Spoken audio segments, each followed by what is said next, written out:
everyone, welcome to week 2. We're going to talk about left and right brain thinking in a lot more detail this week. Before I jump into what we've got going on, I did just check the grade book and it looks like most of you got your work turned in. Some of you still got to get that week 1 work turned in. Don't fall behind. It'll stress you out if you don't get that work in and then it piles up behind you. And plus, in a class like this, we're building on skills, so it's important that you get that work in so that I can then grade it and send you back any feedback of things you might want to improve on, and that way those skills can build as the weeks go on. So it's really important that you get that work in. Several of you who just were struggling this week, you emailed me, and I really appreciate that and let me know what's going on. And I most often give grace in those situations. So just if you're struggling, keep me posted, and we will work through this together. Be looking for your week 1 grades by this Friday. Again, I'll always try to get everything done by Friday so that you then have a couple of days to maybe apply some feedback to your week, the next week's work before you get it submitted. Remember, everything is always due Sundays at midnight. I apologize I didn't get this announcement up yesterday. It was our 7th anniversary yesterday, and my husband surprised me and took the day off and took me out. So I was out all day yesterday, and so I apologize. Normally I will get these up on Monday mornings. Okay, so let's go ahead and take a look at what we've got going on this week. So in your text, you're going to be reading Chapter 3 and Chapter 4. So it's going to talk about, a little more of a scientific approach to your left and right brain.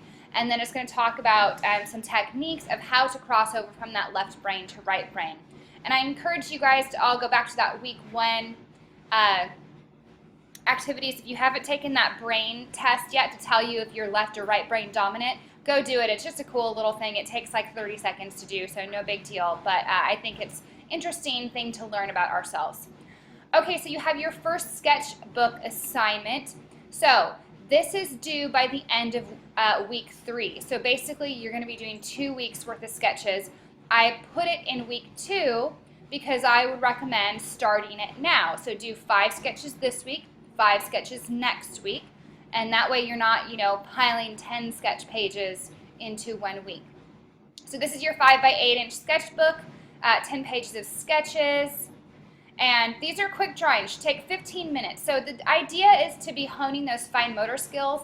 So just to be drawing a little bit each day or almost every day. I used to make it in this class that we did sketchbooks every single week, and you had to sketch 7 sketches, but we kind of pulled back the reins a little bit because you're drawing a lot, which is good, but we want to kind of give you a little bit of a break here and there. So 5 days a week is what we recommend, sketching. Do this, on your commute or on your lunch break or, before you go to bed, whatever it might be. But it's really going to help you, develop those fine motor skills.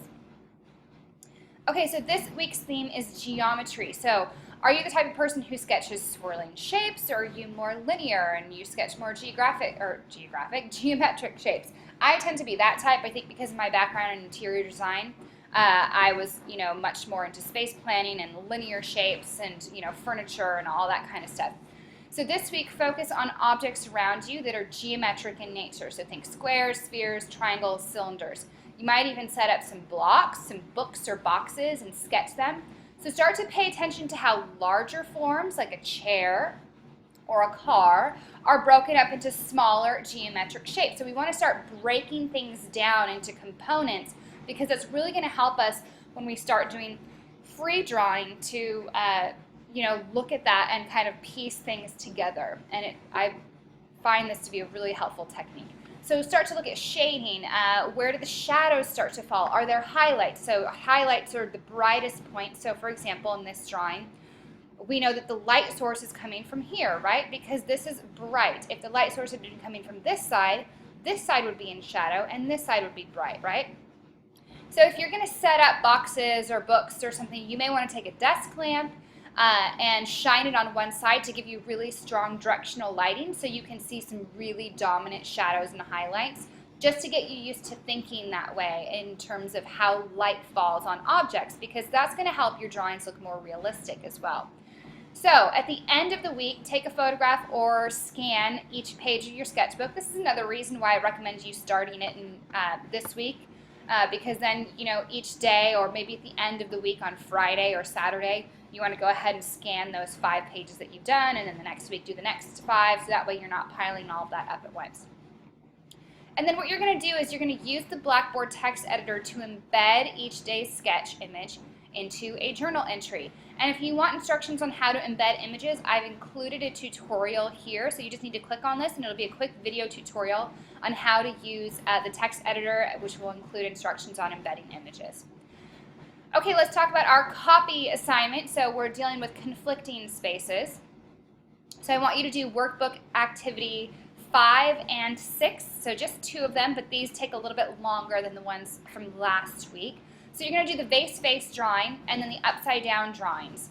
So this is going to tell you what the objectives that we're going to be going over are. And for exercise 5, you can use your actual workbook, or you can photocopy the page if you'd like to preserve your workbook or maybe to practice it over and over again. I would recommend doing that because oftentimes I get students submit these and I kind of have to, give them a little advice and tweak it. On this, remember what you're doing is you're copying from the one side to the other the exact shape. The idea is to look at one side and copy it exactly on the opposite side. So moving on to exercise 6, you must complete 2 of the 4 upside down drawings. So it's your choice. So you'll notice they give you 4 different options. Pick 2 of them. Don't trace them. That's cheating. We need to do that. This is, about building skills. So I don't expect these to be perfect. They tend to be a little bit silly. But it's about using the techniques that Betty Edwards gives in this exercise that is really going to be helpful.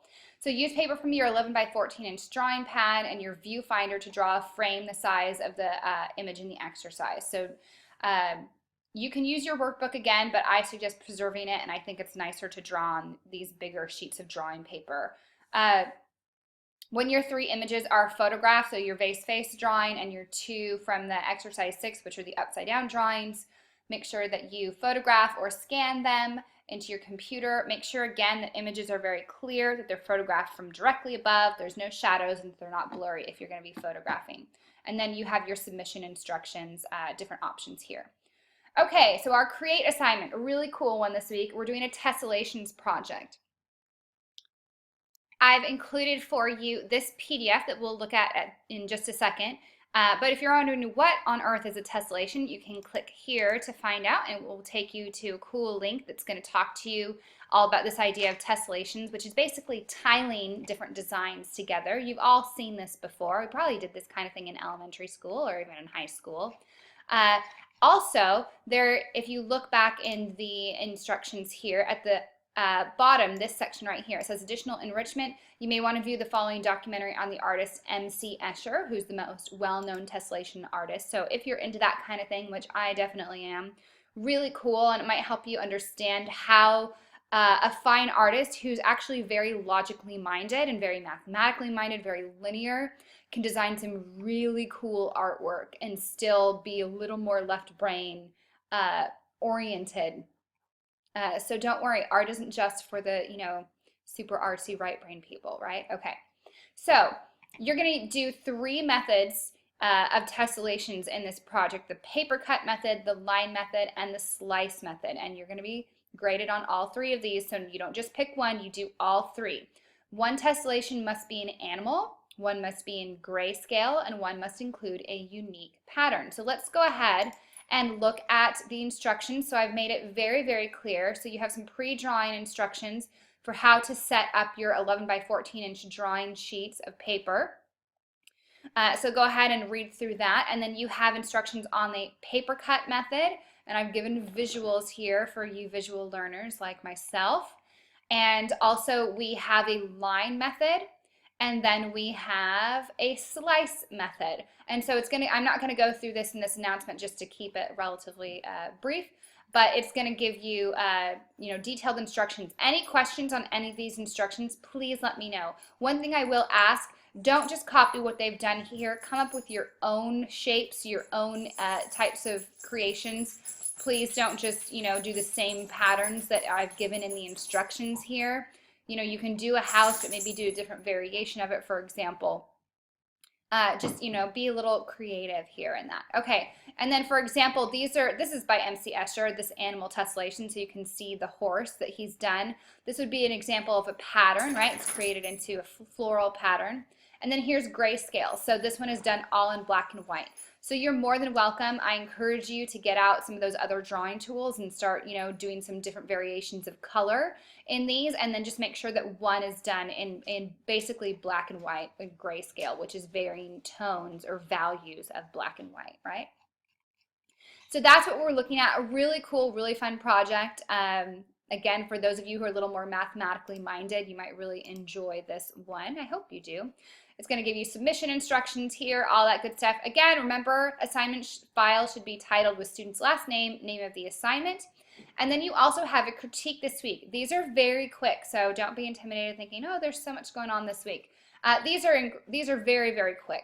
So this is done as a blog, so you're going to critique your own work as well. That is your peers. Remember, critique, not criticize. Include images of your workbook exercise 1 from week 1 and your favorite of the 3 tessellations. So you're going to embed those images. So again, go back here to the journal and it'll show you that tutorial on how to embed images if you're not sure how to do that. And the reason I ask you to embed it is because then those images are right there on the page. There's nothing that students have to download to view. Most likely yours won't get as much feedback if you don't embed the images. And again, if you're having trouble with that, don't hesitate to ask me. So these are brief critiques, 1 to 2 sentences for each of these bullet points. That's all I'm looking for. So remember exercise 1 and the tessellations project. So consider the following. What was the hardest part of your self-portrait? What is your greatest strength and one thing you need to improve upon in your self-portrait? Which tessellation is your favorite and why? So that's probably going to be the one you included. What do you think is your greatest strength in this drawing, and which technique was the hardest for you and why? So again, this should take you 15-20 minutes tops. This shouldn't be very long. And then find one of your peers and comment on their work. So what do you think was their greatest strength that you can see? What do you like about their project? And maybe if there's something you see that they could improve upon, maybe it's cleanliness, maybe it's line quality, material choices, or maybe something that they said they were struggling with that you say, hey, have you tried this? This might be helpful. Be positive and constructive in your feedback. Okay, so that's what we got going on. You got your critique. I would encourage you guys to try and get this in Saturday or Sunday earlier in the day. That way you can make sure that you can have time to give each other feedback on your work. You have your tessellations project. You have just in your copy assignment, excuse me, I'm getting my words ahead of myself, 2 exercises, exercise 5 and 6. And then remember, your sketchbook isn't due till the end of week 3, but get started on it this week. So again, these should take about 15 minutes or so tops to do these sketches, and your reading, of course. So that's what we got going on, a lot, but again, we're starting to develop these skills. We got to do a lot of drawing, and I promise if you guys just stick it out and get this work done, you are going to be really excited with what you can do at the end of week 8. Have a wonderful, wonderful week.